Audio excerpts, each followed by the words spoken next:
Back to the Choristers Lounge. My name is Matthew Caldwell, and I am honored to be here with a special guest today. There are times when that word legend is thrown around loosely, but we have a living legend in our midst today in the person of Saint Elaine Smith. We're going to have a great time with her during today's episode of the Choristers Lounge. Oh, where we stand, we all must stand together. Where we wave, we all must wave together. When we must prance the light, while like horses in the valley, get ready for the battlefield. Get ready for the battlefield. So again, now we're going to just spend a little time talking to this living legend who we are just honored has agreed to join us here in the Choristers Lounge. I introduced her earlier as Saint Elaine Smith, but I affectionately call her Auntie Laney. So when you hear me say Auntie Laney, this is the lady with whom I am referring to. Like I said, that term living legend gets thrown around, maybe a little too often, but this is certainly a living legend that's in our midst. We just are so thankful that you agreed to be, part of this podcast episode today. And just to kind of, get us started about your journey. Just tell us a little bit about, when you got started singing, not even so much with the chorus just yet, but how did you get started singing? And we'll go from there. If I may say this first, I'm also honored that you all thought enough for me to ask me to do this podcast, is it? Yes, ma'am. I never dreamed that I'd ever be asked to do anything like this. But I am honored. I know you all love me because you are sure that I love you. And so here we go. Yes, ma'am. I started singing at the old tabernacle at 5 years old for YPIL Day under the direction of Sister Elder Martha Golson. She came to me and said, "Lainey, would you sing for the program?" And I said, "Yes, ma'am." And I did. And I've been singing for this church ever since. Moving right along. I'm from Providence, Rhode Island, and Evangelist Watkins was our pastor, our overseer. And I dare say, Providence had one of the best choirs, if not the best choir in the kingdom. Yeah, I'm partial. I'll say it. Yes, ma'am. And Brother Luke Fears, maestro. Luke was so meticulous about who sang in that choir.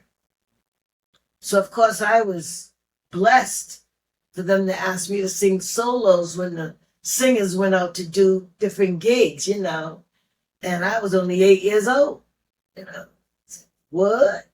Okay. I've never refused to sing for anyone. And I've always been very proud of that. I've never refused to sing. Well, at age 11, Evangelist Watkins put me in the choir. Gave me the third seat on the alto side when I was 11. Moving right along. We, of course, did choice gigs and did soloing and whatever when they went out, because our choir traveled a lot under the watch of Elder Benny. We used to go out lovingly, Elder Benny. Yeah. At 14 years old, I had the pleasure of singing with Duke Ellington's band. That was a big deal. Yes, indeed. I didn't want to do that. I happened to be at a dance, and my uncles were the promotional directors for the Shriners at the time that had Duke Ellington come for a dance. And they followed me all around that dance, old lady, and sing just sing one song with him, and we'll leave you alone. And I would run. I was ducking and hiding until I got tired of running around. I said, just one. Don't ask me to sing anymore. So when they introduced me to come up on the bandstand, all these horns, oh, please. Duke Ellington got up from his piano and he came down, and his son Mercer sat at the piano. And he said to me, young lady, do you know what you'd like to sing? I said, I have an idea. He said, what key do you do in it? I said, C. He said, well, what is the song? I said, Misty, but I don't want to sing it the traditional way. He said, well, how do you want to sing it? I said, right here. I just started patting my foot, and Woody Woodward was the drummer at the time. He click, click, click, and that band fell in line. I said, what is going on here? And so, of course, being a hometown girl, everybody rushed to the bandstand. And they applauded me. One more. I said, here we go, to myself, here we go. So Mercer said to me, he said, young lady, would you just sing one more for me? So I said, all right. He said, what will it be? It's in a song by Dinah. I love Dinah Washington. So I sang a song with him called Alone. Alone with the sky of romance of love. I loved it. Came down off the bandstand. Duke Ellington started walking toward me. And he said, young lady, are your parents here? I said, they are. So in the meantime, my parents walked up and I introduced them to my parents. He told them the same thing.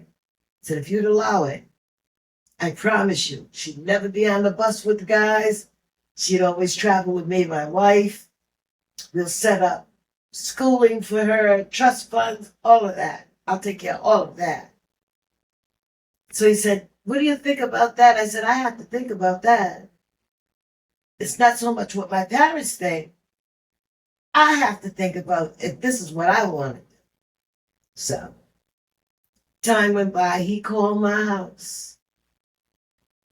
And he said that they would be playing at the Newport Jazz Festival in July. Would I please meet him there? Did I think I had an answer for him by then? I said, well, still got a little time. I'll still be thinking about it, but I will meet with you. Either way. And then along came Bishop Levi. And he asked me to learn 5 songs for him, of which I did. And then the Southern Jubilee Singers had turned into the Echoes of Melody, of which you all are familiar with now. And tell me, who are the Southern Jubilee Singers? They were the First Providence choir that used to go out and sing. That's who I sang with. Okay? Then when Bishop Levi came to Providence in 1957, we had a special group that they called the Echoes of Melody. And so, sure enough, I went to Newport, Rhode Island. And this burly cop, he looked like he was 10 feet tall, and I know he wasn't. But they used to have big cops on the gate for where the entertainers were behind the gate to protect them. So I said, how am I going to get to this gate? So he was standing with his hands on his hips. So I got in his armpit. I said, has my father arrived yet? He said, your father? Who's your father? I said, Duke Ellington. Well, he was getting ready to get off the bus with his wife. He said, Mr. Ellington, do you have a daughter here? And I was going, it's trying to peek through his armpit. He said, yes, let her in. That's how I got in. Mm. So he said, well, what do you think? I said, Mr. Ellington, I think this is not what I'd like to do. And then Bishop H.C. here, I told Bishop Levi about the offer. My Aunt Alanis told Bishop. And we were in Boston for a Sabbath. And Bishop was preaching, and in the middle of the sermon, he said, Elaine, sir, he said, I understand my friend wants you to go on the road with him. And I did like this to Bishop Levi, like, you weren't supposed to tell me. He went like, I didn't say anything to him. He said, it's all right for you to go. He's met one of my friends. If you go, if you make up your mind to do this, you go and learn all you can learn. And don't forget where you came from. And then I just continued singing. I decided not to go to Wellington, but I was with 3 different bands before I wound up with the Eminons. We were together 37 years. Never had enough. We not only played for each other, we played with each other. And in fact, they used to do the background for us sometime for our rhythm and blues concert. Because Bishop knew them so well, and he knew that I worked with them, and they would come. They would sit there like, what do you need with us? And I've literally been singing for this church in and out all of my life. Because the different things I would have to raise money, you know. And at that one of those gigs, it was Bishop H.C.'s last birthday travel, came to Providence last, and people came from everywhere. And I had one of those gigs, and Bishop was standing in the doorway talking to this Alanis. Then Bishop H.C. said to me, Levi's told me how you help him. I said, I do what I can, Bishop. This is what I know how to do. He ran his hand across my throat. Said, you'll sing a long time. Well, that was in 1970. And we are in what year? 2024. Okay. So, he heard a song that I sang that he latched onto. If you don't know me by now. And Bishop came and he sat in his head. And oh, he enjoyed himself. This place was fabulous. It was made of volcanic rock, winding staircase, drawbridge where you could pitch coins while you were waiting to be seated for dinner. It was a fabulous place. And that went okay. Came down here for Holy Days. That was in November, man. Came down here for Holy Days. And Bishop was upset beginning of Holy Days. We ain't heard no I rejoice, I love, I nothing. He said, Elaine, and it frightened me. He said, sir, he said, I want you to sing that song you sang for me in Providence. The fussing and fighting song. I said, what are you talking about? You know that song you sang for me? And then it came on. Don't get so excited when I come home a little late at night, because we only act like children when we argue, fuss. And I said, if you don't know me, that's it. That's it. I said, they don't know. He said, sing it anyway. Well, our infamous Sure. got through that. I used to go and see him when I came down to the Passover before I even took my bags up the car. I would go and see Bishop. And this particular time, I walked in his house. That's when he was living way up Bridge Road. Bishop was sitting all dressed up in on a blue suit, a navy blue tie, a baby blue shirt, and his yarmulke was on. There was something different about Bishop. And he was sitting like this. And amidst us talking, he said, you know, this is going to be a different pastor. You've never seen one like it before, and you never will again. So we stopped talking. He said, Esther, I can't think of the name of the song, something about a face. Talking to my mother. What is that song? My mother named songs from the Andaluvian age. No, that's not it. That's not it. Until she said, just to behold his face, he said, that's it. He said, but I want you to sing it. He wanted me to sing it. I said, Bishop, I don't know it. Learn it for tomorrow night. So I carried up my marching orders when we got down to the hotel. My mother taught me the song. And when the 6 o'clock came, trying to strike up the band, and those doors opened, and Bishop Levi came down that aisle with the four-cornered hat on, full regalia, and a cape. And once Bishop got to the pulpit, because Bishop was sitting in that little green chair with his leg crossed, like, I'm cool, you know, joke's over. I said it already, you know. And when Bishop got up to his seat, he said, Elaine, sir, sing that song for me. Walked up to that pulpit, and I delivered the very best I knew how. And there were others, you know, times that he asked me to sing about Bishop Levi.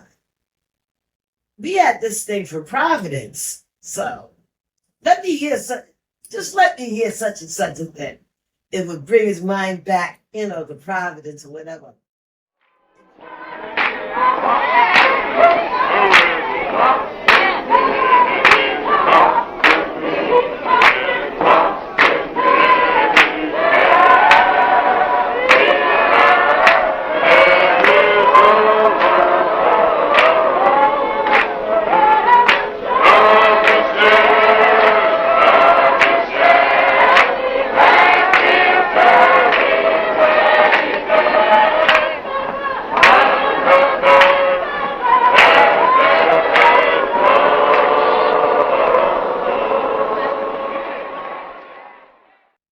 Oh, that was in 1980 when I sang I Come to the Garden Alone.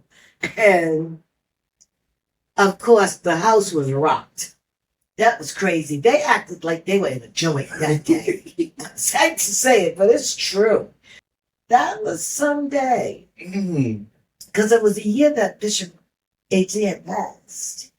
It was his first year as being the leader. But he had said, I want somebody to sing like they are going crazy. And I was sitting all the way in the back. I don't know what made me do. I stood up. When I found myself, I sat right back down. So, but Tuggy caught me. He said, no. He said, come on, lady. I said, oh, what have I done? I put my foot in it now. So passing by, Elizabeth Thomas, my mother, and Aunt Martha was sitting on the wall.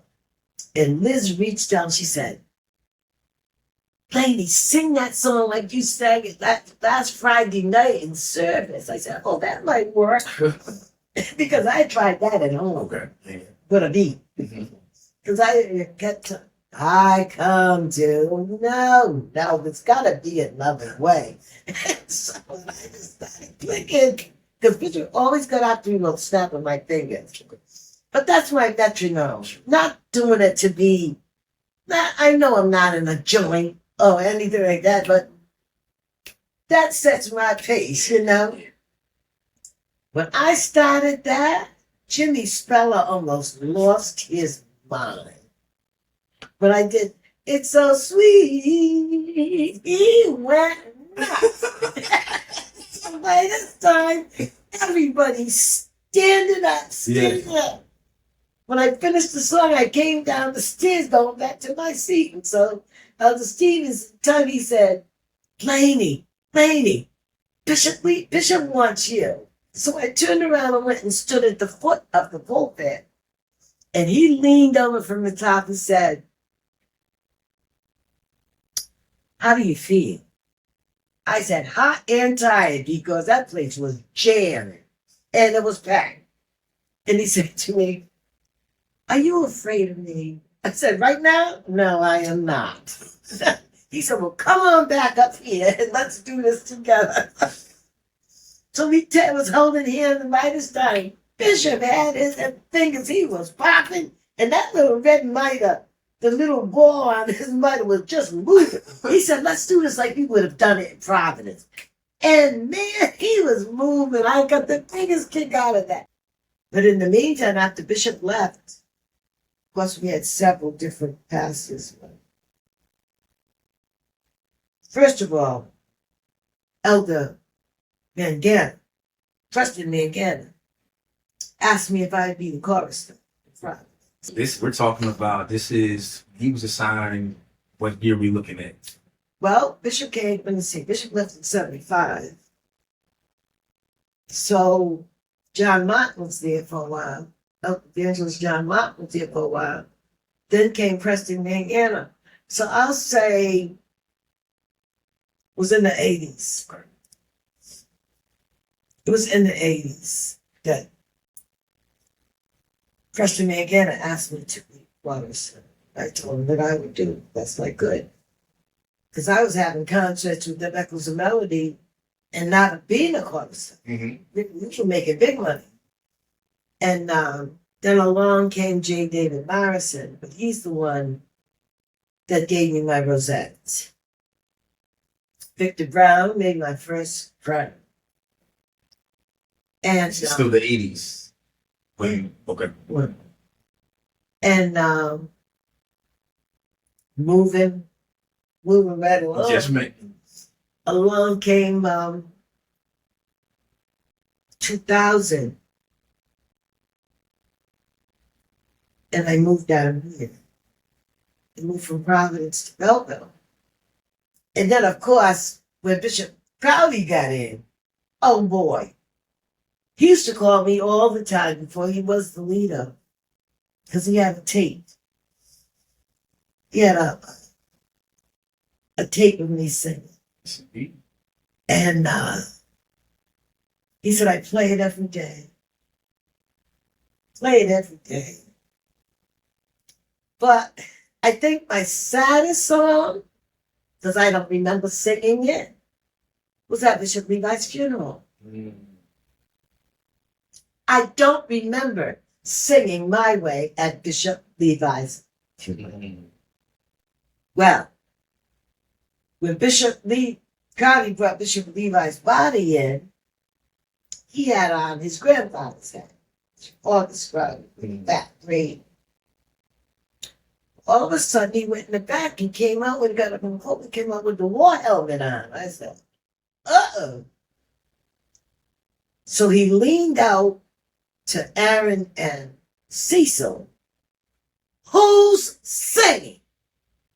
They said, Lady, but he didn't see me sitting under the podium. All right. That calmed it down a little bit. But I did something that I've never done before. I pitched that song for the floor because I saw microphones down there. And I went to go to that microphone. Bishop Crowley said, Lady, come on up. I said, oh, God. But I had Bishop's program in my hand, and I took it with me. And the first step, I went up. Something said, a person should be buried with the dignity with which they have lived. Levi used to always say that. I said, well, what would falling out now and screaming here? Another guy said, man, the last time I was up here, man, we were rolling, but then I come to the garden when I got up on the top step. I said, if I can make it through the first line, I got it. I can just make it through the first line. My brown skirt was beating my legs like that was a whip. I was so nervous. I was so shaken. That's what I was doing. And so I took Bishop's program, put it face up, and put my hand on his face and looked straight out. And something said, there's nobody here. Turn the lights on. So I got something fixed on that back wall. I don't know what it was, a hook or something. And I kept staring at it until the lights went on. I remember starting. So I looked down at Aaron. But I don't remember anything else. Until I was coming back to myself and I could hear the minister saying, come on, lady, you only got a little ways to go. But my skirt was beating me so bad, but Reginald sat up. He was leaning on his cane, and he blew me a kiss and threw his thumb up. Next thing I know, Bishop Crowley had wrapped me up in his arms. Speeches. So I just had two more questions for you. So one, I just want to tell us a little bit more about Brother Luke Fears. Oh my. Just a little bit more about Brother Luke Fears. Oh my. He was a maestro. Luke read and wrote music. He had choirs outside the church in the colleges. So he's a bad boy. And what was really interesting about Luke, if you wanted to be in a Providence choir, come out on Tuesday night. He'd take 3 people and stand in the middle of the floor. Give everybody a song. Don't cross over. He's testing your concentration. Like he'd give me, I love thy church, oh God. He'd give you some time to stand before the judgment bar and give him something. You better not cross over. Mm. If you did, you're not ready yet. Mm. He was a stickler. You know, Providence, we got the trophies at home. The best dress. All the lengths of the skirts were the same. The tie length, all of it. It was a bad group. And when they'd have the singing competition down here, Judah Plum said, give it to them. You can't do anything with that. Give it to them. And that was the time that I won a trophy for the best singer in the church. I was up against Rhoda and Sarah Bray. I said, ain't no sense in me getting. Let me get comfortable back here. When they called my name, I almost fainted. What? Sarah Brett and Rhoda Wilson? Come on down. So when I brought the trophy downtown and showed it to Bishop Levi, he said, I'm not surprised why I did. I just couldn't believe it. But I was voting. You know, the singers from all over the country. I just could not believe that. Because that was my girl, Sarah Brown, singing somebody. She was terrible. Terrible, awful, as Ryan Bush. They did it for us. To be refined, embellished for the next generation. That's why I love this kid so much out of Baltimore. What's his name? Roy. Oh, please. See, they sing on my side of the sidewalk. Yes. I travel on a different side of the sidewalk.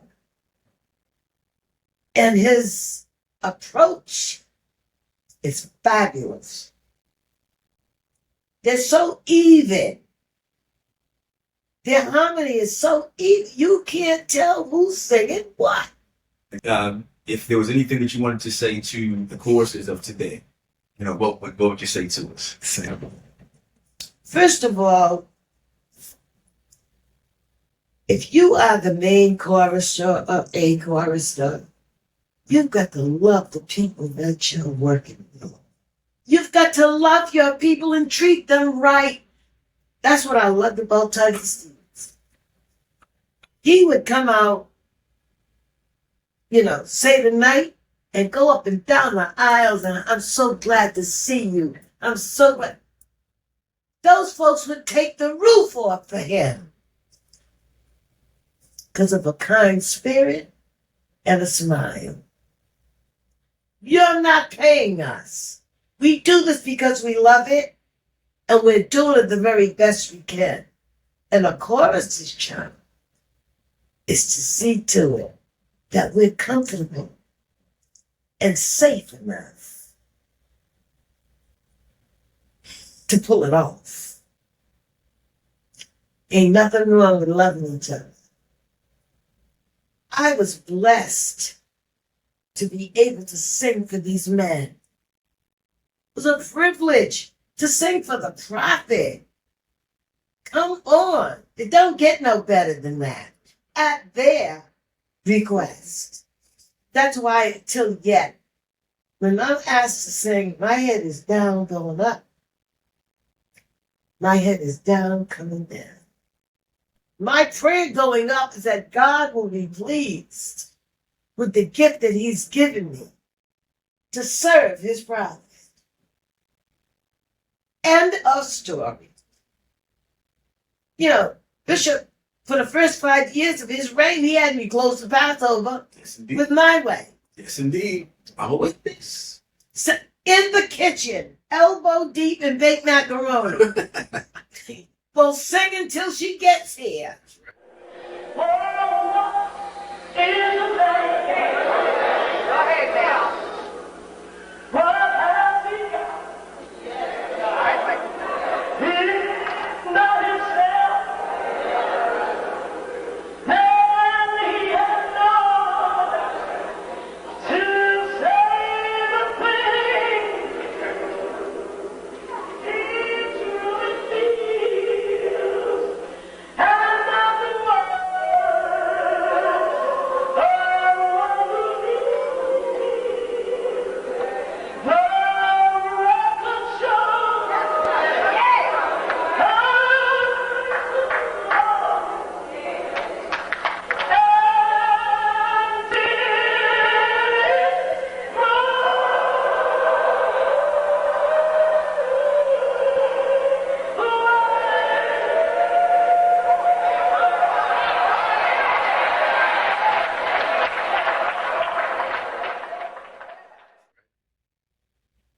And it was nothing, like I said, nothing short, just a blessing to have that privilege to serve the masters.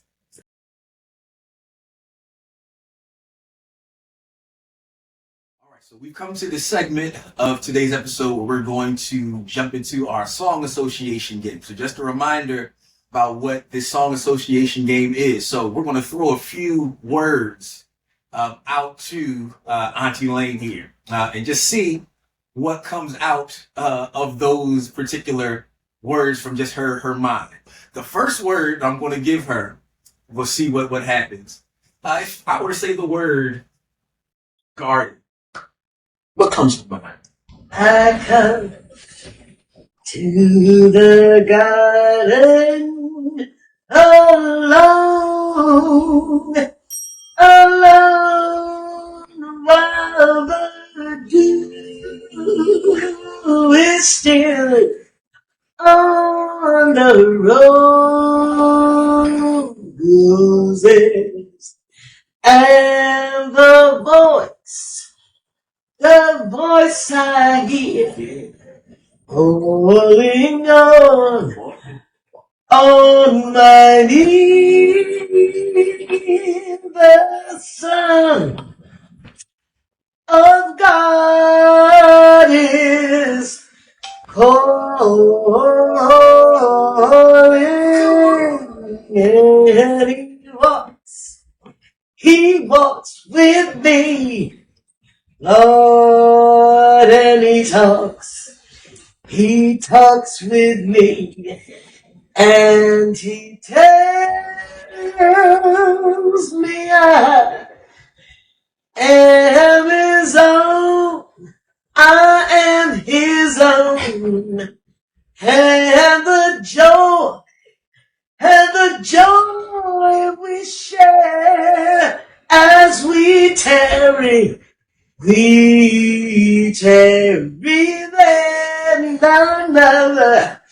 None other has ever known.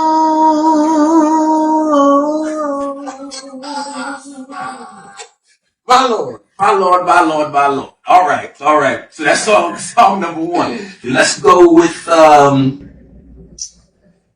thank you, thanks. I just want to thank you, Lord. Thank you, Lord. I just want to thank you, Lord. I just want to thank you, Lord. Yes indeed, yes indeed. Okay. How about best? You're the best thing that ever happened to me.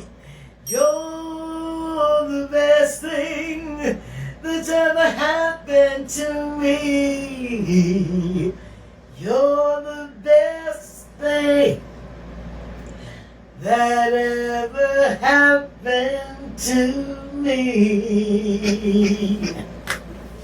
Yes, I'm getting excited. All right. How many more we have? What comes to mind? Restore unto me the joy of thy salvation, and upon me with thy righteousness, O Lord, open down my lips, and thy mouth shall show forth thy praise.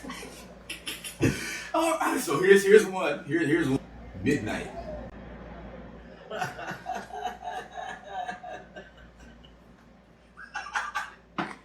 You guys are mean. Listen, I got you know that 73 concert is in my head. You know it is. He's leaving on that midnight train to Georgia. Said he's going back to find a simpler place and time. And I want to be with him on that midnight train to Georgia. Ooh, yeah. I'd rather live in his world, than live without him in mine. No more, Enoch. Thanks for joining us, Choristers Lounge. I hope my few scattered remarks you find something encouraging, loving in it. Music is my world. Let's try to make it all of ours. Peace and love.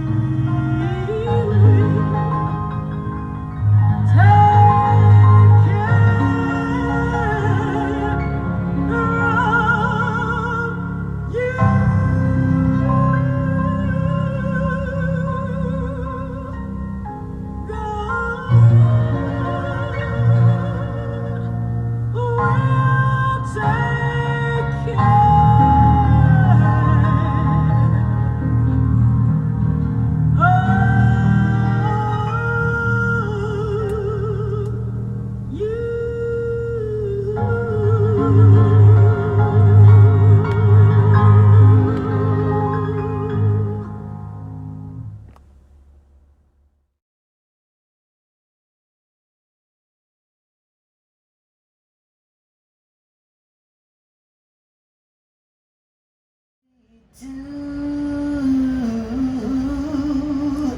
little fishes and only five loaves of bread. Goodness.